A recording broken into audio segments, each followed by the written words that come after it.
हा जो व्यायाम सर्व्हर आहे त्याच्यामध्ये तुमचा जो डेटाबेस आहे तो तुम्हाला आधी क्रिएट करावा लागेल. कसा करायचा बघा. इथे तुम्ही हा व्यायाम सर्व्हर जो आहे हा इथे या आयकॉनला क्लिक करायचा. इथे पीएचपी माय ऍडमिन नावाचा हा ऑप्शन दिसतोय. पीएचपी माय ऍडमिन या ऑप्शनला क्लिक करा. त्या ऑप्शनला क्लिक केल्यानंतर तो पीएचपी माय ऍडमिन जो आहे तो स्टार्ट होईल आणि हा पीएचपी माय ऍडमिन आपल्याला आपले जेवढे डेटाबेस असतात ते सगळे दाखवतो. तर इथे युजर नेम विचारतोय तो बघा. इथे युजर नेम आहे रूट आणि पासवर्ड मी एम्प्टी ठेवलेला आहे, ब्लँक आहे ना. युजर नेम रूट राहील. पासवर्ड तुम्ही पण द्यायचा नाही. तुम्ही जेव्हा व्यायाम सर्व्हर इन्स्टॉल करणार तेव्हा तो तुम्हाला विचारेल की माय एसक्यूएल ला पासवर्ड काय द्यायचा. काहीच द्यायचा नाही, एम्प्टी सोडून द्यायचा. युजर नेम रूट डिफॉल्ट असतो, पासवर्ड काहीही द्यायचा नाहीये. गो बटनला क्लिक केलं की आपण आपला डेटाबेस सर्व्हर जो आहे तो सुरू करतोय. आता हा डेटाबेस जो आहे तो या ठिकाणी स्टार्ट होईल. हे बघा. आणि इथे हा कोविड डेटाबेस माझ्याकडे ऑलरेडी इन्स्टॉल आहे बघा. इथे तुमच्याकडे तो इथे नसणार आहे हा कोविड. मग हा क्रिएट कसा करायचा बघा. पहिल्यांदा तुम्ही इथे डेटाबेस बटनला क्लिक करायचं आणि इथे नवीन डेटाबेस त्याचं नाव काय द्यायचं तुम्ही, कोविड. कोविड हे नाव द्यायचं आणि क्रिएट बटनला क्लिक करायचं. फक्त कोविड नाव देऊन क्रिएट हे एकदाच करावं लागणार आहे फक्त. कोविड डेटाबेसचं नाव द्यायचं, क्रिएट बटनला क्लिक करायचा. मग असा एक डेटाबेस तुमचा क्रिएट होऊन जाईल. ओके. डेटाबेस क्रिएट झाल्यावर तो इथे लिस्ट मध्ये दिसेल. आता तुम्ही त्या डेटाबेसला ओपन करणार, जस्ट फक्त क्लिक करायचा, तुमचा कोविड नावाचा डेटाबेस ओपन होईल. जेव्हा तुम्ही तो ओपन करणार तेव्हा हे टेबल त्याच्यात नसतील. हे तुम्हाला आता इम्पोर्ट करायचे आहेत. हे टेबल इम्पोर्ट कसे करायचे बघा. मग इथे इम्पोर्ट नावाचं हे बटन आहे बघा, हे वरती. या इम्पोर्ट बटनला क्लिक करायचा आणि इम्पोर्टला क्लिक केल्यावर मी जो डेटाबेस तुम्हाला शेअर केलेला असणार आहे त्या डेटाबेसची फाईल इथे चूज करायची. इथे बघा तुम्ही चूज फाईलला जाणार आणि मी जे तुम्हाला फोल्डर दिलेला आहे कोविड-19 फोल्डर, हे बघा इथे हे मी दाखवतो. मी तुम्हाला हे जे फोल्डर शेअर करेल कोविड-19 नावाचं हे फोल्डर मी तुम्हाला शेअर करेल. त्याच्यात हा डेटाबेस असेल. हा तुम्ही फक्त इथे सिलेक्ट करायचा आणि त्याला काय करायचं, ओपन करायचं. डेटाबेस ओपन केल्यानंतर खाली पुढे इथे एक गो नावाचं बटन आहे बघा, सिंपल. बस सिंपल गो बटनला तुम्ही क्लिक केलं की काय होईल, हे सगळे टेबल तुमच्याकडे येऊन जातील असे. म्हणजे तुम्ही फक्त डेटाबेस बनवून घ्यायचा, डेटाबेस ओपन करायचा, इम्पोर्टला क्लिक करायचा आणि मी जी डेटाबेस फाईल तुम्हाला दिलेली आहे ती सिलेक्ट करून गो बटनला क्लिक केलं की एवढे टेबल तुमच्याकडे येऊन जातील. तर मी तुम्हाला हा डेटाबेस पहिले समजून सांगतो. आपण काय केलंय बघा. आता आपल्याकडे व्हॅक्सिनेशन सेंटरचा डेटा असणार आहे. आपण काय करतोय की व्हॅक्सिनेशन सेंटर्स कुठे कुठे आहेत पूर्ण महाराष्ट्रात ते आपण इनपुट करणार. तो डेटा आपल्याला भरावा लागणार आहे. हा डेटा इनपुट करायचं काम कोण करेल, ऍडमिन. कुठून करायचं ते मी पुढे सांगतो. पण त्याच्यासाठी आपण एक टेबल बनवलाय बघा. हा व्हॅक्सिन नावाचा टेबल आहे. व्हॅक्सिन टेबल मध्ये आपण जर बघितलं तर तुम्हाला एवढ्या सगळ्या फील्ड दिसतील. तुम्ही स्ट्रक्चर बटनला क्लिक केलं त्याच्यामध्ये बघा सेंटर आयडी, सेंटरचं नाव, त्याचा मोबाईल नंबर, व्हॅक्सिनेशन सेंटरच्या डॉक्टरचं नाव, डिस्ट्रिक्ट, तालुका, सिटी, एवढं सगळं माहिती याच्यामध्ये दिलेली असणार आहे. ठीक आहे. तर हा तुमचा व्हॅक्सिनेशनचा सेंटरचा डेटा ह्या टेबलमध्ये राहील. युजर, आपली सिस्टीम वापरणारा जो युजर आहे त्याचा पण डेटा आपण इथे स्टोअर करणार. त्याला आपण एक रजिस्ट्रेशन ऑप्शन दिलेला आहे. प्रत्येकाने पहिले आपल्या सिस्टीम मध्ये रजिस्ट्रेशन करायचं आहे. त्या युजरचा डेटा ह्या टेबलमध्ये स्टोअर होईल. याच्यात काय काय बघा, युजर आयडी, युजर नेम, त्याचा date of birth, gender, address, mobile number, password. Okay. त्याच्यानंतर आपण टेस्टिंगसाठी सेल्फ टेस्टिंगचा आपण जो प्रोग्राम केलेला आहे त्याच्यामध्ये आपण मशीन लर्निंगचा डिसिजन ट्री अल्गोरिदम यूज केलेला आहे. तो प्रोग्राम काय करणार आहे, क्वेश्चन सगळे दाखवेल, युजरचे सिम्पटम्स युजर सिलेक्ट करेल, त्याला काय काय त्रास होतो आणि तो सबमिट करेल. त्याने सबमिट केला की त्याला त्याचा टेस्ट रिझल्ट मिळेल. तो पॉझिटिव्ह आहे, निगेटिव्ह आहे किंवा व्हॉटएव्हर जो रिझल्ट असेल तो. मग आता हे जे क्वेश्चन्स आहेत हे देखील आपल्याला ऍड करता येतील सिस्टीम मध्ये. तिथे एक ऑप्शन दिलेला आहे आपण ऍडमिनला की क्वेश्चन्स ऍड करणे. ठीक आहे. आता काही क्वेश्चन्स आम्ही सॅम्पल म्हणून ऍड करून दिलेले. तुम्हाला हवं तर तुम्ही अजून काही सिम्पटम्स त्याच्यामध्ये ऍड करू शकतात. क्वेश्चन ऍड केल्यानंतर ते सगळे ह्या टेबलमध्ये येतील. मग याच्यामध्ये आपण काय, याचं स्ट्रक्चर कसं आहे बघा. क्वेश्चनच्या टेबलमध्ये प्रत्येक क्वेश्चनला एक आयडी आहे, क्वेश्चन नेम आहे, त्याचं करेक्ट आन्सर म्हणजे आन्सर 1, आन्सर 2. आन्सर 1 म्हणजे यस, आन्सर 2 म्हणजे नो. यस नो टाईपचे क्वेश्चन असतील सगळे. म्हणजे त्याला समजा फिवर आहे का, मग त्याचा आन्सर काय राहील, आयदर यस ऑर नो या टाईपचे. ठीक आहे, तर ते क्वेश्चन्स आपण इथे टाकणार आणि ते ऑप्शन ठेवणार आपण येस नो टाईपचे. ओके, तर हा होता तुमचा क्वेश्चन नावाचा टेबल. आता याच्यात डेटा कसा राहील बघा, मी तुम्हाला ब्राउज करून दाखवून देतो म्हणजे क्वेश्चन मध्ये डेटा कसा भरायचा आहे. हे बघा, आता have you been tested for the coronavirus, if yes stay home until result are received. मग इथे त्याचा आन्सर यस आन्सर असेल तर तो पहिल्या ऑप्शनला क्लिक करेल, नो आन्सर असेल तर दुसऱ्या ऑप्शनला करेल. पहिला ऑप्शन हा नेहमी यस दिसतोय, दुसरा ऑप्शन नेहमी नो असणार आहे. तर हा डेटा तुम्ही फीड करू शकता. काही क्वेश्चन्स आपण इथे भरून ठेवलेले आहेत, तुम्हाला हवे असलेले अजून क्वेश्चन्स तुम्ही ऍड करू शकता. हॉस्पिटल्स, आता कोविडची ट्रीटमेंट घेण्यासाठी आपल्या वेगवेगळ्या शहरांमधले हॉस्पिटलचा डेटा आपण इथे ठेवतो. तो डेटा पण आपल्याला ऍडमिनला ऍड करता येणार आहे. हॉस्पिटलच्या डेटाबेसचं स्ट्रक्चर असं आहे बघा, सेंटर आयडी, सेंटरचं नाव, मोबाईल नंबर, डॉक्टरचं नाव, डिस्ट्रिक्ट, तालुका, सिटी, आणि हे टेस्टिंग सेंटर कोविड आहे की नाहीये, पॅथॉलॉजिकल लॅब असतील किंवा हॉस्पिटल्स असतील, हे टेस्टिंग सेंटरचा डेटा पण आपल्याला ऍड करता येईल. त्याचं हे स्ट्रक्चर आहे टेस्टिंग सेंटरचा. त्याच्यामध्ये सेंटर आयडी, सेंटरवाल्याचं नाव म्हणजे सेंटरचं नाव, मोबाईल नंबर, डॉक्टरचं नाव, डिस्ट्रिक्ट, तालुका, सिटी. म्हणजे आता आपल्या टोटल सिस्टीम मध्ये एकूण टेबल किती आहेत, सेंटर, हॉस्पिटल, क्वेश्चन, युजर आणि वॅक्सिन, 5 टेबल्स मध्ये आपण हा सगळा डेटा स्टोअर करतोय. ओके, हा होता तुमचा डेटाबेस. आता ऍक्च्युअल सिस्टीम कशी आहे आपण ती बघूया. मग सिस्टीम रन करण्यासाठी काय करायचं बघा, तुमचा जो ब्राउझर आहे तो सुरू करायचा आणि त्या ब्राउझर मध्ये तुम्ही टाईप करायचं लोकल होस्ट स्लॅश आपल्या फोल्डरचं नाव COVID-19 आणि एंटर करायचं. लोकल होस्ट स्लॅश COVID-19 देऊन एंटर केला की आपली सिस्टीम सुरू होईल आणि तुम्हाला पहिलं होम पेज असं दिसेल. हे आपलं होम पेज आहे.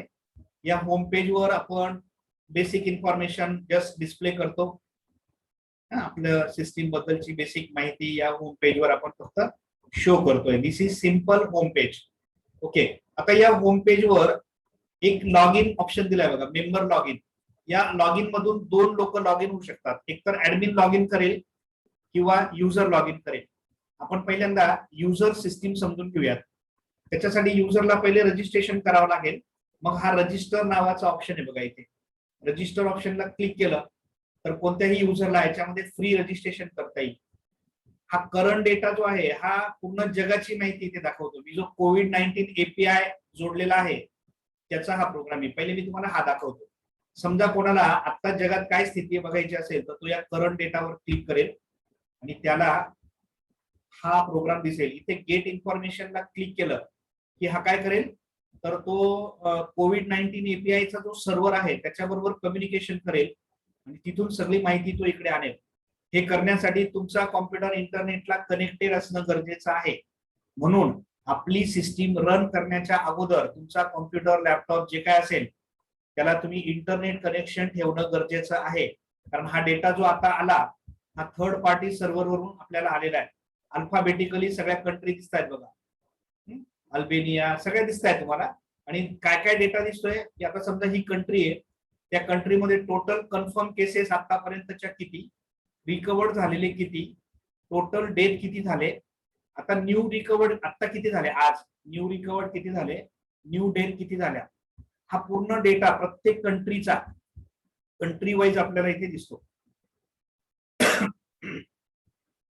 जगातल्या सगळ्या कंट्रीज त्याच्यात इन्क्लुडिंग इंडिया, हा इंडिया पण आहे बघा, हा इंडियाचा डेटा आपल्याला इथे दिसतोय. ठीक आहे, तर अशा पद्धतीने हा सगळा डेटा जो आहे हा वर्ड डेटा आहे आणि हा रोज बदलत राहणार.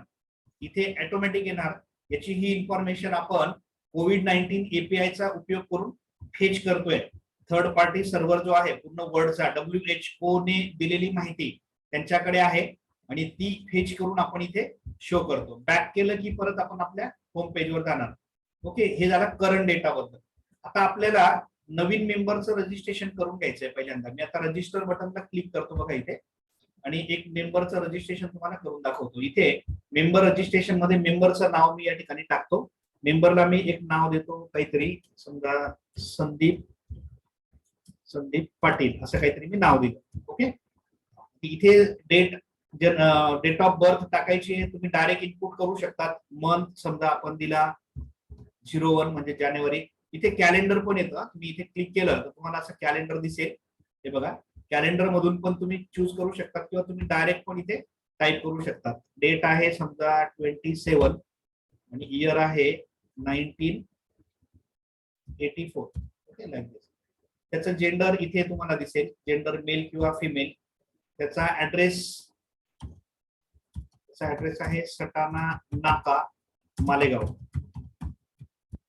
त्याचा मोबाईल नंबर मी इथे टाकतो 9423691499. ठीक आहे, हा एक त्याचा मोबाईल नंबर आहे. त्याचा पासवर्ड देऊ आपण. पासवर्ड देतो मी OM123 असा मी पासवर्ड दिलाय, OM123. ओके, आणि इथे सबमिट म्हटलं की हे रजिस्ट्रेशन आपल्याकडे स्टोर होऊन जाईल. बघा, आता हा मेंबर सेव्ह झाला, सक्सेसफुली रजिस्टर्ड. ओके, आता आपण बॅक करू. रजिस्ट्रेशन झालं त्याचं. आता इथे त्याला लॉग इन करायचं आहे. रजिस्ट्रेशन झाल्यावर तो लॉग इन करतोय. आता तो मेंबर लॉग इनला जाईल आणि त्याचा मोबाईल नंबर इथे टाईप करेल. मोबाईल नंबर आपण दिलाय 9423691499. आता लक्षात ठेवा, तुम्ही इथे मोबाईल नंबर तुमचाच कोणाचा तरी टाकत जा, म्हणजे डेमो करताना असं नको व्हायला तुम्ही विसरून गेले मोबाईल नंबर काय होता. मग लक्षात राहण्यासाठी आपलाच कोणाचा तरी नंबर टाकायचा. आणि पासवर्ड काय दिलाय मी, OM123, आणि साइन इन बटनला क्लिक करतो. तर तो मेंबर लॉग इन झाला. हा जो डॅशबोर्ड आपल्याला दिसतोय हा मेंबरचा डॅशबोर्ड आहे. मेंबर इथून काय काय करू शकतो बघा. इथून मेंबरला त्याचं प्रोफाईल बघता येईल. प्रोफाईलला फक्त बघता येईल ना, आपण एडिट करायला त्याला फॅसिलिटी दिलेली नाहीये. Member can view his profile. त्याचं प्रोफाईल दिसतंय बघा, संदीप पाटील, त्याची date of birth, male, Satana Naka, all दिस. इथून आपण मेंबरला त्याचा पासवर्ड बदलायला ऑप्शन दिलाय. इथून तो त्याचा पासवर्ड चेंज करू शकतो. न्यू पासवर्ड इथून टाकेल, सबमिट करेल. त्याच्यानंतर त्याला इथून हॉस्पिटल सर्च करता येतील. आता हे हॉस्पिटल ऍडमिनने जे भरलेले असतील ते दिसतील. बघा, आता मी सर्च वर इथे हॉस्पिटल्सला क्लिक करतो. आम्ही सॅम्पल डेटा 1-2-3 हॉस्पिटल भरलेले असतील ते तुम्हाला दाखवतो. हॉस्पिटल्स वर क्लिक करतो तर इथे तुम्हाला एक असा स्क्रीन दिसेल बघा. आता हा पूर्ण स्क्रीन जो आहे याच्यामध्ये जेक्वेरीचा उपयोग करून हा पूर्ण डेटा या ठिकाणी शो करेल. आता 2 हॉस्पिटल मी या ठिकाणी भरलेले बघा. एक हॉस्पिटल आहे प्रयास हॉस्पिटल, सिक्स सिग्मा हॉस्पिटल. हे प्रयास हॉस्पिटल जे आहे हे मालेगावचं आहे आणि हे नाशिकचं आहे. आता समजा इथे खूप दिसतील. आपण समजा 100 हॉस्पिटलची माहिती भरलेली आहे, त्यापैकी आपल्याला फक्त नाशिकचेच हॉस्पिटल बघायचे आहेत. मग काय करायचं बघा, इथे खाली सिटीच्या खाली बघा, इथे तुम्ही जेवढ्या सिटी भरलेल्या असतील ना त्याची लिस्ट दिसेल. त्याच्यापैकी आता मला फक्त नाशिकचे डॉक्टर्स बघायचे का, नाशिकचे फक्त हॉस्पिटल बघायचे. मी फक्त नाशिकला क्लिक केलं तर बाकीचे गायब होतील, फक्त नाशिकचे जेवढे तेवढे दिसतील बघा. इथे सगळे पाहिजे असतील तर इथे क्लिक करायचं. या एम्प्टी स्पेस वर क्लिक केलं की सगळे दिसतील. समजा मला हॉस्पिटलचं नाव देऊन शोधायचं आहे तर जेवढे हॉस्पिटल असतील त्याचे नाव दिसतील. मला सिक्स सिग्माचे समजा वेगवेगळ्या शहरांमध्ये हॉस्पिटल आहेत तर फक्त सिक्स सिग्मा दिला तर सिक्स सिग्माचेच हॉस्पिटल सगळे इथे दिसतील. याला मल्टिपल फिल्टर्स असं म्हणतात. मी हा मल्टिपल फिल्टर युज केला म्हणजे आपल्याला कॉन्टॅक्ट नंबर वरून हॉस्पिटल शोधता येईल, डॉक्टरच्या नावावरून हॉस्पिटल शोधता येईल, डिस्ट्रिक्ट वरून हॉस्पिटल शोधता येईल. हे डिस्ट्रिक्ट आयडीज आहेत. तालुक्यावरून आपण हॉस्पिटल शोधू शकतो आणि त्याचबरोबर आपण सिटी वरून देखील हॉस्पिटल शोधू शकतो. ठीक आहे. त्याचा पीडीएफ आपल्याला जनरेट करायचा असेल तर इथे पीडीएफ ला क्लिक केलं की याची पीडीएफ फाईल तयार होईल. त्याला एक्सेल फॉर्मॅटमध्ये एक्सपोर्ट करायचं आहे. इथे क्लिक केलं की याची एक्सेल फाईल तयार होईल. तुम्हाला प्रिंटरवर जस्ट प्रिंट आउट काढायची आहे सगळ्या हॉस्पिटलची लिस्ट. तुम्ही इथे प्रिंटला क्लिक केलं तर इथून तुम्ही प्रिंटरवर प्रिंट देखील काढू शकता. आणि तुम्हाला इथून डायरेक्ट सर्च ऑप्शन दिलेला आहे. समजा सर्च मध्ये मी नाशिक असं टाईप करतो, नाशिक, जसं गुगल सर्च असतं. नाशिक टाईप केलं की फक्त नाशिक दिसतंय बघा. मी पुन्हा हे काढलं की हे सगळे दिसायला लागतील बघा. अगदी गुगलच्या सर्च सारखं हे सर्च इंजिन पण आहे याला जोडलेलं. हे मी तिघांना दिलेलं आहे. हॉस्पिटल्सला पण दिलेलं आहे, प्लस मी हे टेस्टिंग सेंटर्सला पण दिलेलं आहे आणि व्हॅक्सिनेशन सेंटरला पण दिलंय. ओके, आता बॅक केलं की आपण परत आपल्या पॅनल मध्ये येतो. बघा, इथून सर्च मध्ये हॉस्पिटल जसं शोधलं तसं व्हॅक्सिनेशन सेंटर शोधता येतील. तुम्ही जेवढा डेटा भरलेला असेल तेवढे इथे दिसतील. आता व्हॅक्सिनेशन सेंटर 1 भरलेला आहे ते इथे दिसतंय बघा. फिल्टर सगळ्यांना सारखेच आहेत जसं मी आता सांगितलं त्याच पद्धतीने. इथून तुम्हाला टेस्टिंग सेंटर शोधता येतील. हे बघा टेस्टिंग सेंटरचा जेवढा डेटा भरला इथे दिसेल. इथे डेटा कसा भरायचा ते मी पुढे आता ऍडमिन पॅनल मध्ये तुम्हाला सांगेल. ठीक आहे. तर हे झालं तुमचं सर्च ऑप्शन. काय काय शोधता येतं, हॉस्पिटल, वॅक्सिनेशन सेंटर आणि टेस्टिंग सेंटर. आणि करंट इन्फॉर्मेशन पण तो इथून बघू शकतो. आता जे मी तुम्हाला दाखवलं वर्ल्ड वाईड करंट इन्फॉर्मेशन काय आहे ती पण त्याला इथून गेट करता येतं. ठीक आहे. तर हा होता तुमचा युजर पॅनल. काय काय करता येतं युजर पॅनल वरून. युजर पॅनल वरून युजर त्याचा प्रोफाईल बघू शकतो, पासवर्ड बदलू शकतो. आणि आता हा एक ऑप्शन आहे डू टेस्ट. त्याला त्याची टेस्ट करायची. आता डू टेस्टला क्लिक केलं की क्वेश्चन बँक ओपन होते. हे क्वेश्चन आपण जे भरलेले असतील ना सिम्पटमचे सगळे ते इथे दिसतात. मग तो युजर हा क्वेश्चन वाचेल, त्याचं उत्तर येस किंवा नो असेल. समजा पहिल्या प्रश्नाचं उत्तर येस आहे, दुसऱ्याचं समजा नो आहे. मी आता रॅन्डमली देतोय, मी वाचत नाहीये. आता मी यस नो समथिंग असं काहीतरी रॅन्डमली देतो. मी आता हे प्रश्न रॅन्डमली यस नो करतोय फक्त. ठीक आहे. आता हे सगळ्या प्रश्नांचे उत्तर तो युजर फिल करेल जेवढे आपण दिलेले त्याचे सिम्पटम्स आहेत. मी इथे आता नो देतोय. ते जे काय असतील ते या पद्धतीने क्वेश्चनचे आन्सर्स आपण यस किंवा नो असेल ते द्यायचे. यस नो टाईपचे क्वेश्चन असल्यामुळे आपण बायनरी ट्री हा अल्गोरिदम यूज करतोय. ओके. आणि इथे आता सगळे प्रश्न भरून झाले त्याचे. मस्क्युलर पेन आहे का, no.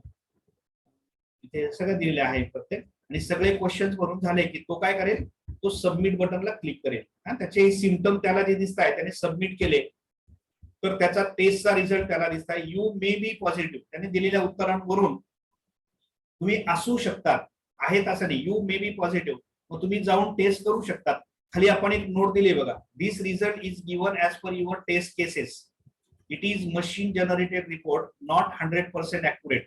So we recommended you to go to the testing center or do the test as per government suggested. म्हणजे आता हा रिझल्ट मशीन टेस्टेड आहे. सिम्पटम जसे तुम्ही सांगितले तसा रिझल्ट इथे आम्ही दाखवलाय असं आपण इथे नोट केलेला आहे. बरोबर आहे.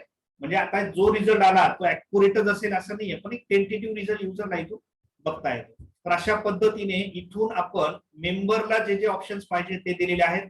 हा मेनू हाईड करता येतो, परत शो करता येतो. हे तर बेसिक ऑपरेशन्स आहेत, हे तुम्हाला करता येतील. ओके. आता मी परत होम पेजला जातो. आता आपण ऍडमिन पॅनलला जाण्यासाठी होम पेजवर जाऊया. होम पेजवर जाण्यासाठी मी परत काय करतो बघा, COVID-19 ला एंटर करतो. हे आपलं होम पेज. म्हणजे ऍडमिनला लॉग इन करण्यासाठी मला जायचं. इथे आलो. आता मी जो ऍडमिन आहे त्या ऍडमिनला लॉग इन करण्यासाठी परत मेंबर लॉग इन वरच क्लिक करायचा. आणि आता ऍडमिन साठी इथे युजर नेम द्यायचा ऍडमिन. आणि त्याचा पासवर्ड आहे आपण सध्या दिलेला आहे ऍडमिन 123. ओके. ऍडमिन द्यायचा, त्याचा पासवर्ड द्यायचा. साइन इन ला क्लिक केलं की आता तुम्हाला ऍडमिन पॅनल दिसेल. हे ऍडमिन डॅशबोर्ड तुम्हाला दिसतोय. जो या सिस्टीमचा ऍडमिनिस्ट्रेटर आहे म्हणजे तुम्ही काय काय करू शकता, तर तुम्ही क्वेश्चन्स ऍड करू शकतात. तुम्ही टेस्ट सेंटरचा डेटा इथे भरू शकतात, मॉडिफाय करू शकतात. हॉस्पिटलचा डेटा तुम्ही भरू शकतात, मॉडिफाय करू शकतात. वॅक्सिनेशनचा डेटा भरू शकतात, रिपोर्ट्स तुम्ही बघू शकतात आणि इथून साइन आउट करता येईल. आता क्वेश्चन्स भरायचे तर आपण इथे ऍड क्वेश्चनला क्लिक केलं की हा फॉर्म येतो बघा. सध्या 15 प्रश्न भरलेले होते. हा 16वा प्रश्न आपण इथे टाकणार. त्याचा इथे यस नो हे फिक्स राहील, हे असंच राहू द्यायचं. सबमिट बटनला क्लिक करायचं. म्हणजे हा क्वेश्चन आपल्या त्या क्वेश्चन लिस्ट मध्ये ऍड होऊन जाईल. आता जे मी तुम्हाला टेस्ट दाखवली त्याच्यात 15 प्रश्न दिसत होते. तुम्ही इथून एखादा प्रश्न ऍड केला तर हा 16वा त्याच्यात ऍड होईल. ऑटोमॅटिक त्याच्या रिझल्ट मध्ये परिणाम तुम्हाला दिसेल. ठीक आहे. क्वेश्चन्स इथून फक्त ऍड करता येतात. सेकंड इथे बघा, आता आपण परत इथून बॅक जाऊ. टेस्ट सेंटरचा डेटा इथून भरता येतो. इथे क्लिक केलं की हा तुमचा टेस्ट सेंटरचा डेटा आहे. सध्या टेस्ट सेंटर्स 2 भरलेले आहेत. Sigma laboratory, Sai pathological lab. तुम्हाला मॉडिफाय करायचा असेल याच्यातला एखादा, त्याच्या समोर मॉडिफाय बटन दिसतंय बघा. समजा आता हा सिग्मा लॅबोरेटरी जो आहे हा याचा मोबाईल नंबर मॉडिफाय करायचा आहे. मग मी मॉडिफायला क्लिक करतो. त्याचा डेटा परत उघडला. त्याचा मोबाईल नंबर मला चेंज करायचा आहे. 56 नाहीये, 57 आहे. मी चेंज केला. त्याचं नाव बदलता येईल वगैरे सगळं. मॉडिफाय बटनला क्लिक केलं की हा डेटा लगेच सक्सेसफुली मॉडिफाईड होईल आणि लिस्ट मध्ये तो नंबर बदललेला दिसतोय बघा. तुम्ही काही पण बदलू शकता. तुम्ही हॉस्पिटलचं नाव बदलू शकता, डॉक्टरचं नाव बदलू शकता, डिस्ट्रिक्ट, तालुका, सिटी हे बदलू शकतात. ओके. तुम्हाला एखादं हॉस्पिटल काढून टाकायचं लिस्टमधून, समजा त्यांची परमिशन रद्द झाली टेस्टिंग सेंटरची, डिलीट म्हटलं की इथून हे रेकॉर्ड तुम्हाला डिलीट पण करता येईल. मी डिलीट बटनला क्लिक केलं की हे रेकॉर्ड बरोबर डिलीट होईल. ठीक आहे. आता जसं आपण टेस्टिंग सेंटर्स ऍड करतो, मॉडिफाय करतो, डिलीट करतो, तसेच हॉस्पिटल्स आपल्याला इथे क्लिक केल्यावर हॉस्पिटल ऍड, मॉडिफाय, डिलीट करता येतील. इथून तुम्ही नवीन हॉस्पिटल ऍड करू, ऍड कसं करायचं बघा, इथे ऍड न्यू ला क्लिक केलं की इथून तुम्हाला हॉस्पिटल ऍड करता येईल. इथून हॉस्पिटलचं नाव टाकायचं, त्यांचा कॉन्टॅक्ट नंबर, डॉक्टरचं नाव, इथे क्लिक केलं की सगळे डिस्ट्रिक्ट दिसतात बघा. हे म्हणजे आपण काय केलं, महाराष्ट्रातले जेवढे जिल्हे आहेत तेवढे सगळे इथे भरून ठेवलेले. इथून फक्त त्याने डिस्ट्रिक्ट सिलेक्ट करायचा आणि त्या डिस्ट्रिक्टचे तालुके पण येतात बघा. मी तुम्हाला एक हॉस्पिटल भरून दाखवतोय बघा. इथे मी एक हॉस्पिटल भरतो, ओम साई हॉस्पिटल, मी हॉस्पिटलला नाव देतो, कॉन्टॅक्ट नंबर हॉस्पिटलच्या, डॉक्टरचा, डॉक्टरचं नाव डॉक्टर देशपांडे.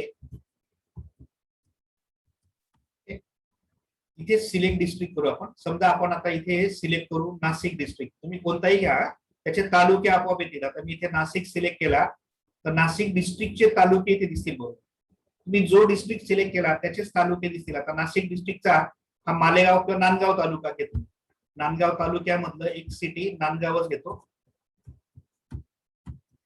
ओके.